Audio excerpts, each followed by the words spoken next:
Dear devs, I hope everything is going well for you. Hopefully no one accidentally ate someone else's lunch at the office or something. Anyway, I'm going to talk about terrain. Now, one of the things I truly admire about Minecraft is its near infinite terrain. We get to discover our own unique worlds, and every time we play the game, it's a new world. Sometimes the terrain can be beautiful. It's honestly one of my favorite things about Minecraft because it's so unique to the game, and I believe it's one of the reasons why Minecraft is so successful. You already know what I'm about to say at this point, so I won't dwell on the problem too much. The terrain is repetitive, and we know this because if you open two worlds with completely different seeds and explore the same biome, they generally feel the same. Now, I say generally because I know this is not the case for all biomes. I think the Savannah Plateau is the most interesting biome to me because it's the most extraordinary in the way it generates, and sometimes you can get some breathtaking terrain with this biome, but I digress. The problem isn't necessarily the quantity of the biomes, nor is it even the quality of the biomes either. People tell the devs to add new biomes, that will fix the problem. And while it would be nice for Jeb to twirl a magic wand and copy and paste biome bundle into the next update, I don't think that would even solve the problem. Hey, I'm just interrupting myself here because I just tried out biome bundle again, and wow, this mod is pretty cool.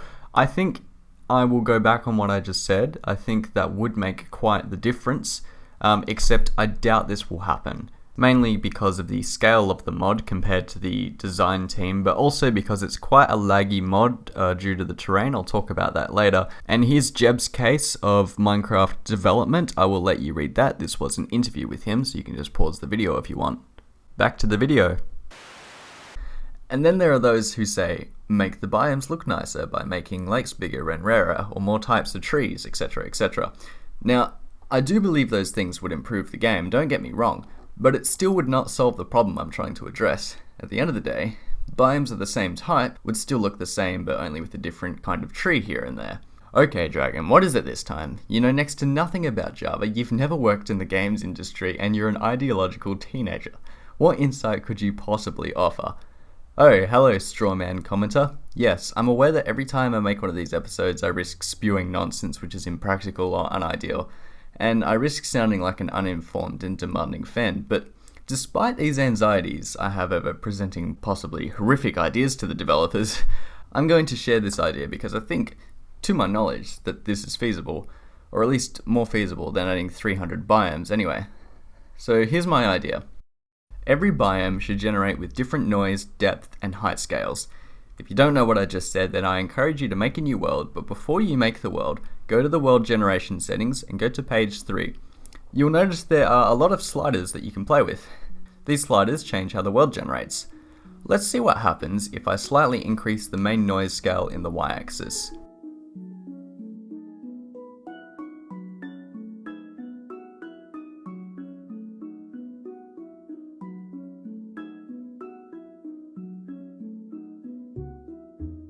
Looking at this world, it's probably difficult to spot any differences, but the world is a bit more bumpy than usual. Now let's see what happens if I increase the main noise scale for every direction.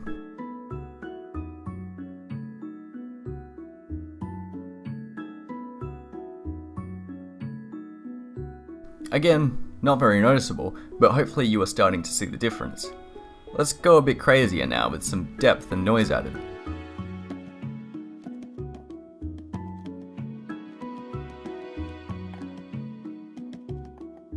Suddenly, the biomes are starting to feel quite different from one another. Here, I make a world where the Z depth and the main noise is increased.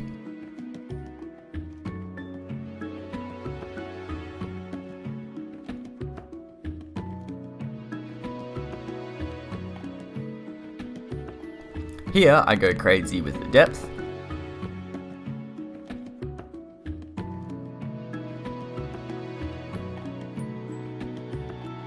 And here is a world where I go crazy with the limit scales and stretch.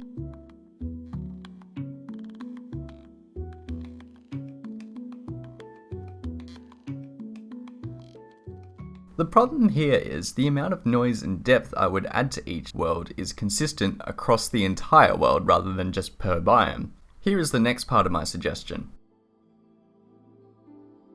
Divide the world into 16 by 16 chunks. It doesn't matter if the biomes overlap or whatever. Now, the world is divided into chunks of chunks. We'll call these meta chunks. Now, when the game generates one of these meta chunks, it will, depending on the seed, change these world generation variables to a limit. So instead of every meta chunk generating with an X and Z noise of 80 and a Y noise of 160, it will generate an X and Z noise between 50 and 200, and a Y between 100 and 300, etc, etc. And of course, this would apply to all variables within reason. But is this enough to solve the problem? Is this enough of a change to make biomes of the same type feel different from one another? Well, maybe, but unlikely. I mean, sure, you might get some crazy and interesting generation every now and then, but I don't think it would have a huge impact on the exploration side of the game. I think we need to add more variables. I don't think changing the noise of the terrain will do the trick. Is it possible that we can change the tree density of the biomes? Can we vary the average height of trees in a meta chunk without adding more biomes? I think it would be interesting to find an oak forest which is much taller and denser than usual. Is it possible to change the size and frequency of lakes and rivers to allow for wetter and drier biomes? What about flowers and grass? Can we change the frequency of those in a meta chunk? Could be interesting if you're exploring the desert and you find a hilly area with more cactus than usual. Anyway, if there are any game designers or programmers out there from the gaming industry, I would love to hear your thoughts on this. Now, I realize I'm very far into this video to be asking this question now, but why does this even matter? In my polar bear video, my main critique of the mob is that it was just a majorly cosmetic addition for something relatively complex, and here I am, suggesting a change which is, for the most part, cosmetic. What's the difference? Why is this important? Well, for one, variation in biome makes games more replayable, whereas polar bears, not so much. Loading up a new survival world is exciting for a while, but it doesn't take long for that excitement to go away when you're collecting your beginning materials and brushing past terrain you feel like you've already explored before. Also, it's difficult to make discoveries feel personal when you know most Minecraft players have discovered that exact same floating tree, that exact same ravine in the ground, that exact same mountain range, and look, it's that ravine again. Now, part of gaming is about sharing experiences that are unique to you and only you. Now, that's something films can rarely achieve since everyone, by and large, sees the same things. In making more unique terrain, the chances of this happening are higher.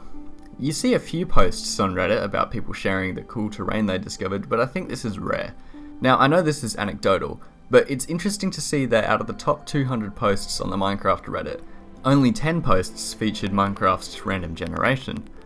And those things were this hippie mountain, this impossible triangle, this survival island, this incredible cave, this happy mountain, this convenient seed, this British seed, this epic mountain gate, this convenient seed, and this strange thing. You can draw your own conclusions from that.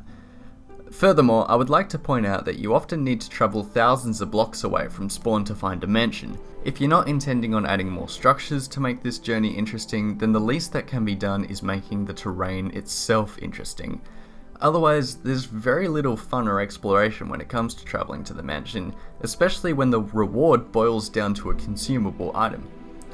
I think that Minecraft's terrain can be quirky, beautiful, and stunning, but I do feel like it can be improved greatly. Back to my idea anyway. I think it would be unfair and dishonest to let everyone know about this idea of mine without addressing the potential problems with it.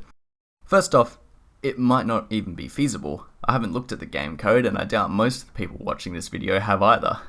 So we can only speculate about what the game is capable of, and of course our speculations can be wildly wrong. If there are any modders, devs or designers out there, hi, welcome to the channel. Is this possible? If not, then why? Can you improve this idea at all? Anyway, the other thing I should address is the potential performance issues. Performance issues are a problem mostly in the nether, jungle, and hills. This is because the more you amplify the y-axis, the more the game needs to process. Well, that's the silly and oversimplified explanation anyway. The point is, if we amplify the terrain too much, then it will become harder on low-end computers. Therefore, we need to pay attention to how noisy the terrain can be.